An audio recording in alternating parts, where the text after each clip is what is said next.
Welcome to Threshold, a place where we explore the sacred in the ordinary and the beauty in the in-between. I'm Molly Wilcox. I'm a wife, a mom, a writer, and your guide as we step over life's thresholds together. Whether you've been reading my newsletter for years or you're just discovering Threshold here, I'm so glad that you're listening.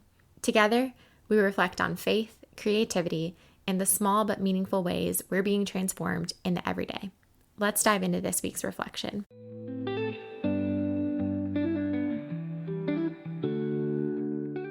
This client was a top client for the company I was freelancing for, and the company emailed me beforehand telling me they chose me because I was their MVP. They trusted me the most. On a call with the client, I scribbled notes and then watched as everyone, including the very important client, responded with excited chatter in response to my ideas about the book. Later, I got a message about how important I was on that call. The client was thrilled to work with me. The team was all happy. Everyone loved my creative ideas. Later, at dinner with my husband, I told him, I'm really good at this. It felt amazing to be recognized.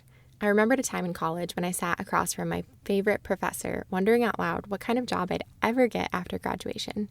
He joked, someone will want to pay you for your creative brain. I'd hire you just to think. We both laughed, and I hoped he would be right, but I wasn't so sure. For a long time, I looked for evidence to back up the belief that I was good at something. When I got praise, it felt like proof. I clung to it. I wanted to bottle the feeling of being affirmed, seen, and validated. But I also know what it feels like when that validation goes quiet. I sat down to write at my desk months after going through a deep transition process in the midst of my healing process. I finally had some quiet, a rare moment to hear my own thoughts. But instead of feeling accomplished and inspired, I felt guilt. There was too much else to do. My to-do list was never ending. The house was messy and my creative energy was non-existent. I tried to squeeze in a little of everything and ended up feeling like I had failed at it all. I missed the days when someone would send a kind Slack message or cheer me on after a project was turned in. I missed feeling accomplished. I missed feeling like I was good at something. At first, I felt lost. Then, a bit scared. I wondered if I was still valuable if I wasn't doing anything particularly impressive. The weight of recovering from trauma, rebuilding, and healing was taking so much of my time and attention. It couldn't be rushed or optimized. It also doesn't come with a completed certificate or a 5-star review. It's messy and it's slow. It asks for patience and self-compassion when we'd rather hustle our way to the finish line of feeling okay again. But somewhere in that slowness, I started to hear something different about myself. It wasn't the voice of a client or an amount of likes on social media or the buzz of a productivity app. Instead, it was the quiet voice of God, who has been there since the beginning. I wanted him to say good job, but instead it was simply, you are good. Not because of my performance, not because of my potential, not because of my past or future accomplishments, but all because he doesn't make mistakes, and he made me.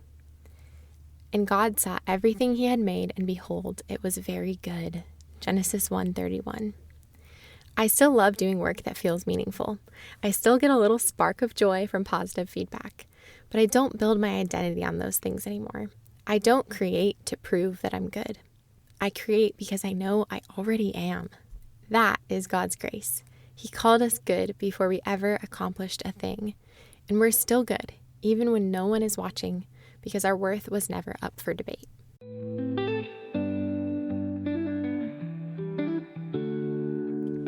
Thanks for spending time with me today on Threshold.